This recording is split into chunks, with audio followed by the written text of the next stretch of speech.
2. Nossa abordagem psicanalítica se fará em outro lugar. Não é de supor que os homens tenham sido levados a criar seu primeiro sistema cosmológico por pura ânsia especulativa de saber. A necessidade prática de sujeitar o mundo teve, certamente, participação nesse esforço. Por isso, não nos surpreendemos ao saber que, de mãos dadas com o animismo, há instruções de como proceder para assenhorar-se de homens, coisas e animais, isto é, de seus espíritos.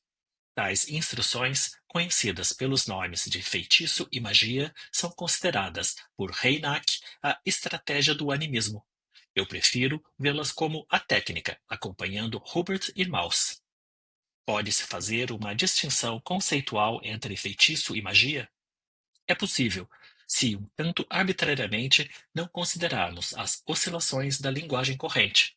Então, a feitiçaria é, no essencial, a arte de influenciar os espíritos, tratando-os como os seres humanos em circunstâncias iguais, isto é, apaziguando-os, conciliando-os, obtendo sua simpatia, intimidando-os, roubando-lhes o poder, submetendo-os à nossa vontade, utilizando os mesmos recursos que se mostraram eficazes com as pessoas vivas.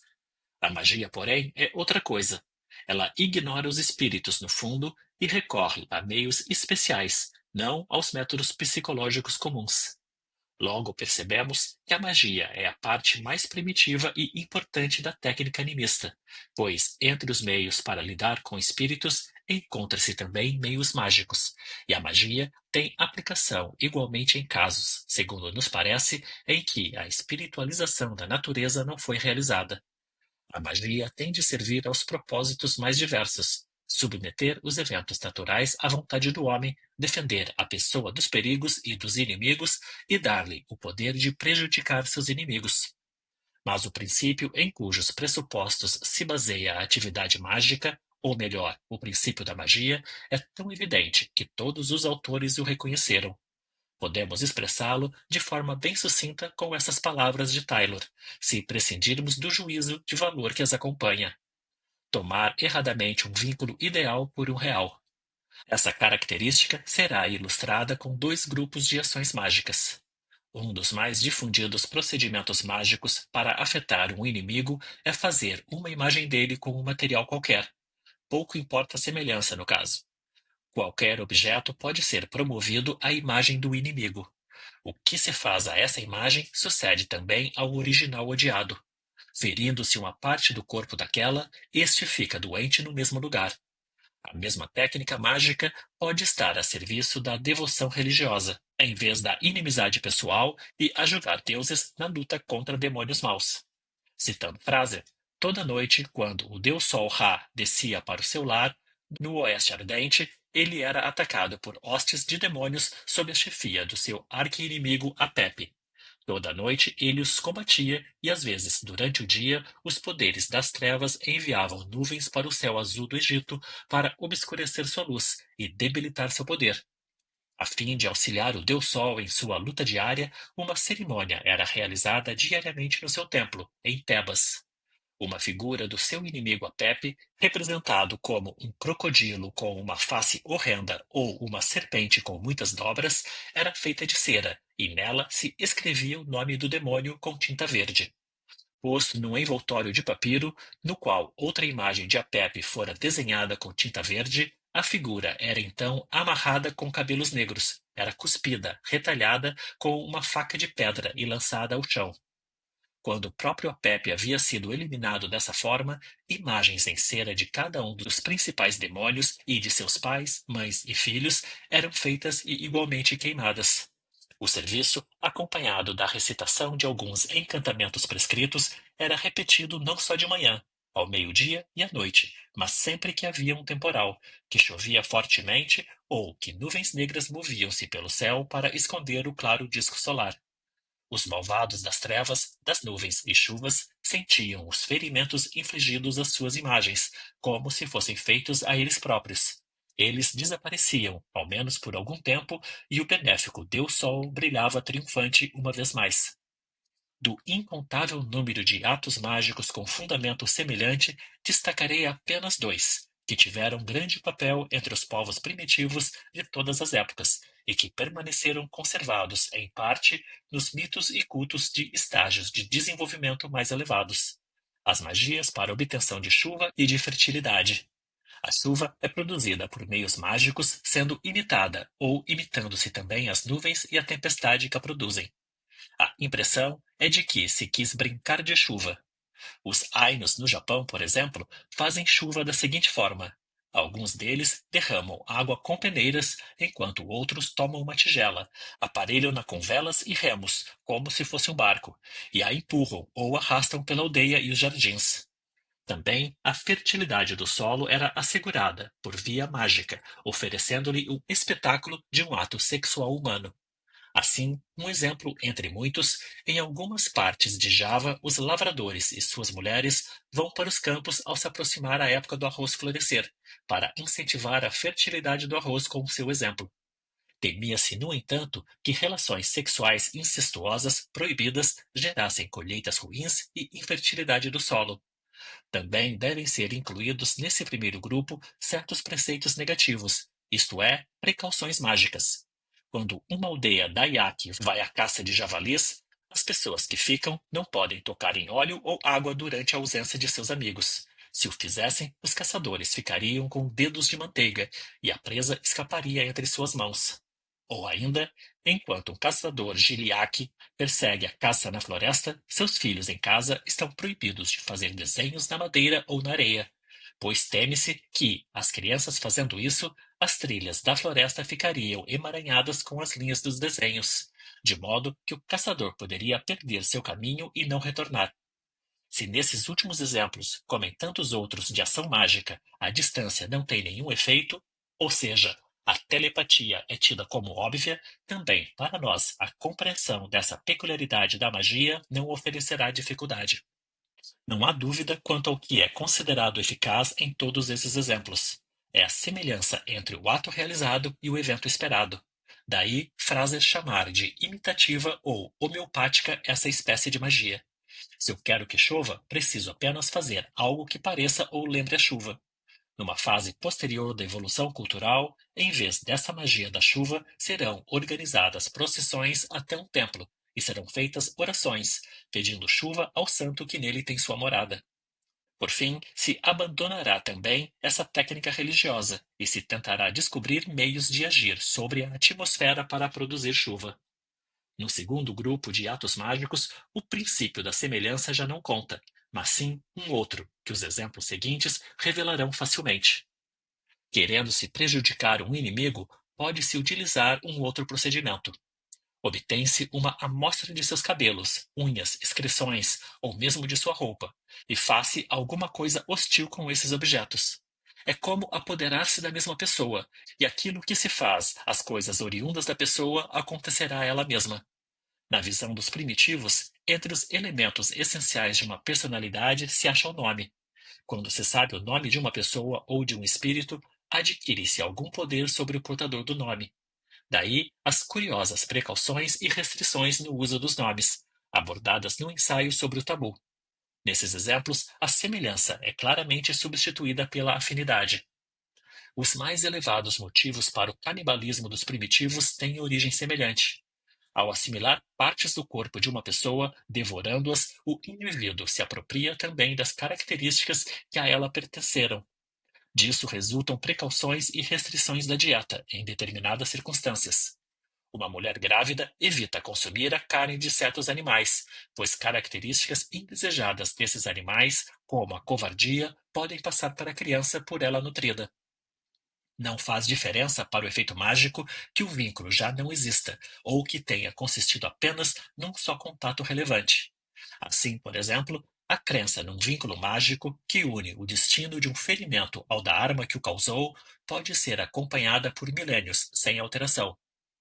Quando um milanésio se apodera do arco que o feriu, ele o guarda cuidadosamente num lugar frio, para conter a inflamação da ferida. Mas, se o arco ficou com os inimigos, certamente será pendurado bem próximo de um fogo, para que a ferida se inflame e queime. Em sua História Natural, livro 28, Plínio recomenda que, se você feriu um homem e se arrepende disso, basta cuspir na mão que o feriu, e a dor daquele que sofre será instantaneamente aliviada. Francis Bacon menciona, em sua História Natural, a crença geral de que untar a arma que desferiu o golpe cura essa mesma ferida.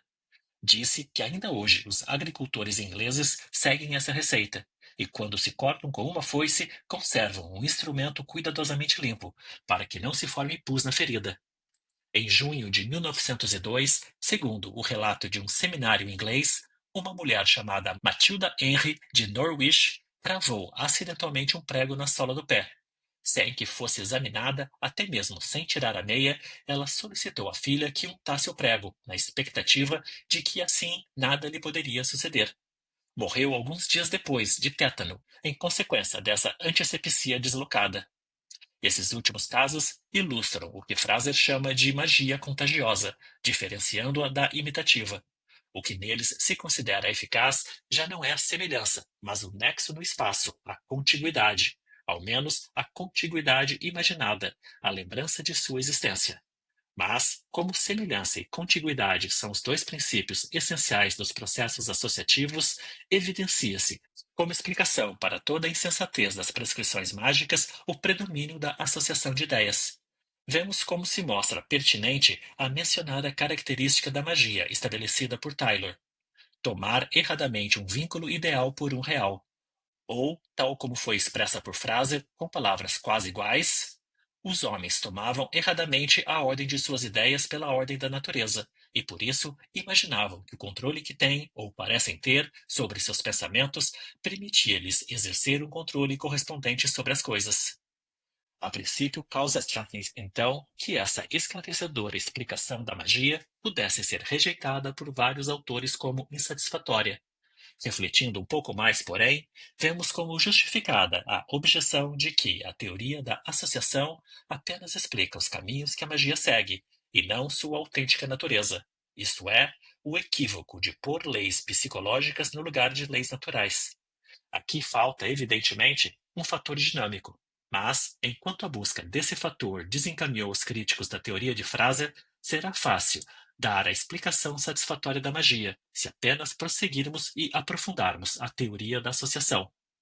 Consideremos primeiro o caso mais simples e mais significativo, o da magia imitativa. Segundo Fraser, esta pode ser praticada sozinha, enquanto a magia contagiosa pressupõe normalmente a imitativa. Os motivos que impelem ao uso da magia são fáceis de reconhecer, são os desejos humanos. Apenas precisamos supor que o homem primitivo tem uma enorme confiança no poder dos seus desejos. No fundo, tudo o que ele realiza por meio mágico deve acontecer apenas porque ele o deseja. Portanto, inicialmente a ênfase está no seu desejo. Quanto à criança, que se acha em condições psíquicas análogas, mas ainda não tem capacidade motora, defendemos a hipótese de que, inicialmente, satisfaz seus desejos de forma alucinatória, produzindo a situação satisfatória mediante as excitações centrífugas dos seus órgãos sensoriais. Quanto ao homem primitivo adulto, há um outro caminho. Ao seu desejo liga-se um impulso motor, a vontade, e esta, que depois a serviço da satisfação do desejo mudará a face da terra, é agora usada para representar a satisfação, de modo que esta pode ser vivenciada através de alucinações motoras, digamos. Tal representação do desejo satisfeito é comparável à brincadeira das crianças, que nelas toma o lugar da técnica puramente sensorial de satisfação. Se a brincadeira e a representação imitativa bastam para a criança e o primitivo, isto não é um sinal de modéstia, tal como a entendemos, ou de resignação graças ao reconhecimento de sua real impotência, mas a compreensível consequência do preponderante valor do seu desejo, da vontade dele dependente e dos caminhos que ele tomou. Com o tempo, o acento psíquico desloca-se dos motivos da ação mágica para seus meios, para a própria ação. Digamos, talvez mais corretamente, que apenas esses meios tornam-lhe evidente a superestimação de seus atos psíquicos. Fica parecendo que apenas a ação mágica, devido à sua semelhança com o resultado desejado, faz com que esse ocorra. No estágio do pensamento animista, não há ainda oportunidade de demonstrar objetivamente o verdadeiro estado de coisas. Ela ocorre mais tarde, quando todos esses procedimentos ainda são cultivados, mas já é possível o fenômeno psíquico da dúvida, como expressão de um pendor à repressão. Então, os homens vão admitir que a invocação de espíritos nada consegue, se não existe a crença neles, e que também a força mágica da oração fracassa se por trás dela não se acha devoção. A possibilidade de uma magia contagiosa baseada na associação por contiguidade nos mostra, então, que o valor psíquico atribuído ao desejo e à vontade estendeu-se a todos os atos psíquicos que se acham à disposição da vontade. Há uma superestimação geral dos processos anímicos, ou seja, uma atitude para com o mundo que, em vista do que sabemos sobre a relação entre realidade e pensamento, só pode nos parecer uma superestimação desse último. As coisas recuam para segundo plano ante as ideias das coisas. O que se faz a essas tem de suceder àquelas. As relações existentes entre as ideias são pressupostas igualmente entre as coisas. Como o pensamento não conhece distâncias, facilmente reunindo o mais afastado no espaço e o mais separado no tempo num só ato de consciência, também o mundo mágico, telepaticamente, põe-se acima da distância física e trata uma situação passada como se fora presente. Na época animista, a imagem reflexa do mundo interior torna invisível aquela outra imagem do mundo que acreditamos perceber. Ressaltemos, além disso, que os dois princípios da associação, semelhança e contiguidade, encontram-se na unidade mais ampla do contato. Associação por contiguidade é contato no sentido direto, associação por semelhança no sentido figurado. Uma identidade no processo psíquico, ainda não apreendida por nós, é indicada pelo uso da mesma palavra para os dois tipos de relação. Trata-se da mesma extensão do conceito de contato que se verificou na análise do tabu. Podemos agora dizer, sintetizando, que o princípio diretor da magia, a técnica do modo de pensar animista, é o da onipotência dos pensamentos.